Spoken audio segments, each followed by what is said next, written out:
जी नमस्कार, आदाब। मैं बीपी सिंह रावत, राष्ट्रीय अध्यक्ष राष्ट्रीय पुरानी पेंशन बहाली संयुक्त मोर्चा। आज हम कश्मीर की धरती से पुरानी पेंशन की आवाज़ को बुलंद करने आए हैं और जो एनपीएस काला कानून है जो केंद्र सरकार ने 2004 में लागू किया था और जम्मू कश्मीर सरकार ने 2010 में लागू किया था, इसी काला कानून को ख़त्म करने के लिए हम जम्मू कश्मीर की धरती से इस आवाज़ को बुलंद करने के लिए आए हैं। और मुझे विश्वास है आप सभी के माध्यम से इस आवाज़ को जम्मू कश्मीर के सभी मुलाजिम सुनेंगे और देश के लाखों एनपीएस कर्मचारियों तक ये आवाज़ पहुंचेगी और ये आवाज़ इतनी बड़ी बुलंद होगी कि दिल्ली तक पहुंचेगी। और इसके बारे में क्या? इसके बारे में हम कहना चाहते हैं कि Jammu Kashmir UT president mister Gulzaver Dang ji के माध्यम से इस आवाज़ को हम जम्मू कश्मीर के प्रत्येक विभाग से लेकर प्रत्येक गांव-गांव तक इस आवाज़ को एक जन आंदोलन का रूप देने का काम कर रहे हैं।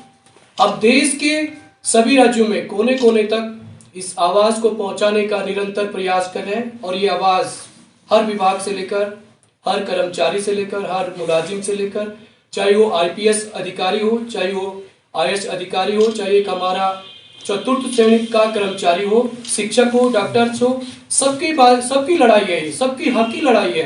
एक तरफ हमारे विधायक सांसद पुराना पेंशन लेते हैं और हमारे मुलाजिमों को एनपीएस देते हैं, तो ये इसी काला कानून को एनपीएस को खत्म करने के लिए हम लगातार सड़कों पे, लगातार मीडिया के माध्यम से इस आवाज़ को बड़ी करने का कोशिश कर रहे हैं और इसके लिए हम लगातार बड़े आंदोलन की रूपरेखा तैयार कर रहे हैं, जैसे उत्तराखंड, उत्तर प्रदेश, आसाम, छत्तीसगढ़, तेलंगाना, गुजरात, राजस्थान, हरियाणा और आज हम जम्मू कश्मीर में भी पहुंचे हैं। और मुझे विश्वास है जम्मू कश्मीर के सभी मुलाजिम इस लड़ाई में अपना सहयोग करेंगे और गांधीवादी तरीके से हम इस लड़ाई को अंजाम तक पहुंचाने का प्रयास करेंगे। रावत जी, अगर बिल्कुल आपका सवाल बहुत अच्छा है। मैंने पहले भी कहा है कि ये लड़ाई आज इतने आगे बढ़ चुकी है कि जो हमारे पुलिसकर्मी हैं, जो स्वास्थ्य विभाग के हमारे डॉक्टर्स हैं, नर्स हैं, आपने देखा होगा कोविड काल में सबसे ज़्यादा अगर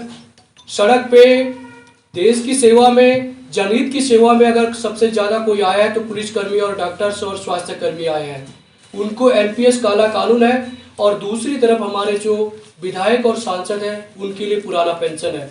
तो हम इस आवाज़ को राष्ट्रीय पुरानी पेंशन बहाली संयुक्त मोर्चा, national old pension restoration united front, जो हमारा ये संगठन है, जो ये हमारा ऑर्गेनाइजेशन है, इसकी आवाज़ प्रत्येक स्टेट से लेकर प्रत्येक विभाग तक ये आवाज़ लगातार आगे बढ़ रही है।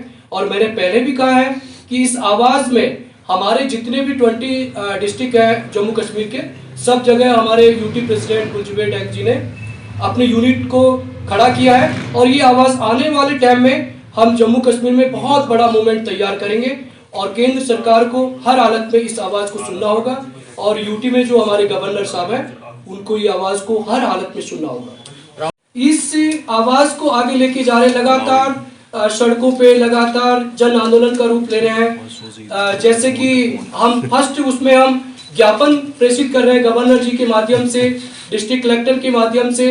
इसके बाद जैसे अन्य राज्यों में हम एमएलए एमपी के माध्यम से इस आवाज़ को उठा रहे हैं। अगर फिर भी अगर सरकार नहीं सुनती है तो हम बड़ा आंदोलन करेंगे, देशव्यापी आंदोलन। इसमें जंतर मंतर पे भी बहुत बड़ा आंदोलन होगा। इसके लिए हम माननीय उच्च न्यायालय और हाईकोर्ट में भी जाएंगे और इसके बाद भी अगर नहीं होता तो स्वतंत्रता के बाद देश का सबसे बड़ा अगर कोई आंदोलन होगा तो ये पुरानी पेंशन के लिए होगा। और ये सिर्फ कर्मचारी और मुलाजिम का आवाज नहीं है, ये देश के युवाओं का आवाज है, आने वाली पीढ़ी का आवाज है।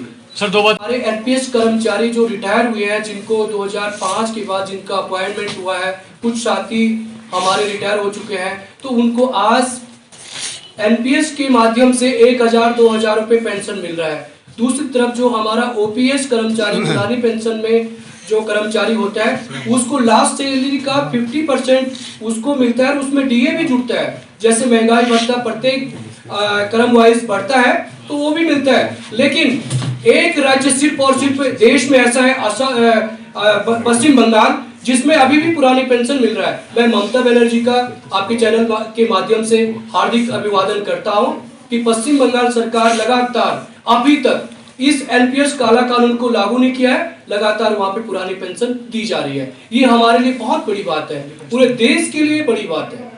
उत्तर प्रदेश सरकार के अंडर में काम करता हूं और जैसे कि आपने कहा है कि इसको इतने साल लग गए हैं। देखिए, जब हम स्टार्टिंग की बात करते हैं तो एनपीएस कर्मचारियों की जो संख्या थी, जो तादाद थी, बहुत कम थी और कोई भी कानून को समझने में थोड़ा समय लगता है। स्टार्टिंग में केंद्र सरकार ने और सरकार ने इस एनपीएस को, अभी भी बोलते हैं, जो हमारा ये प्रोटेस्ट चल रहा है, जो हमारा ये मुहिम चल रहा है, अभी भी इसको बहुत अच्छे तरह से प्रेषित किया जाता है कि ये बहुत लाभकारी है, बहुत अच्छा है। हम आपके चैनल के माध्यम से ये कहना चाहते हैं, अगर ये इतना ही लाभकारी है तो जो हमारे माननीय सांसद विधायक हैं वो इस एनपीएस को क्यों नहीं लेते हैं, एनपीएस के माध्यम से लाभ क्यों नहीं लेते हैं? उनके लिए तो पुरानी पेंशन है, उनके लिए तो राजकोष का कोई घाटा नहीं है। और जो हमारे एनपीएस वालों को कोई लाभ की बात आती है तो उनके लिए बोलता है कि राजकोष के पास पैसा नहीं है। ये बिल्कुल गलत है। और राजा अपने जो जनता के लिए, जो मुलाजिमों के लिए हमेशा आगे आते थे, जो इतिहास में भी बताया गया है, पहले भी बताया गया है। आज की डेट में ये हमारे देश का दुर्भाग्य है कि जो देश को कानून बनाने वाले लोग हैं, जो देश को चलाने वाले लोग हैं, वो अपना झोला भरने का काम कर रहे हैं और जो सरकारी कर्मचारी होते हैं, जो सरकार के हाथ पांव होते हैं, उनके लिए आप एक बाजार आधारित पेंशन दे रहे हैं, जो कि बिल्कुल गलत है। और इस कानून का हम भरसक विरोध कर रहे हैं और इस विरोध की आवाज आज जम्मू कश्मीर से बहुत बड़ी बन चुकी है और ये आवाज जरूर माननीय केंद्र सरकार को सुनना होगा और इसमें हमें सफलता मिलेगी। गौरवपूर्ण तरीके से कहना चाहता हूं कि किसान आंदोलन में उन किसान नेताओं का मैं आभार व्यक्त करना चाहता हूं कि उन्होंने अपने आंदोलन में पुरानी पेंशन की आवाज को उठाया है और बहुत गर्मजोशी के साथ उठाया है। तो किसान आंदोलन इस तरह से जीत हुआ है कि उस आंदोलन में कोई भी, किसी भी पार्टी का नेता उस मंच में नहीं गया है। हम भी उसी तरह से बिना किसी राजनीतिक सहयोग के हम इस आवाज को आगे बढ़ाएंगे और हमें निश्चित रूप से जीत मिलेगी।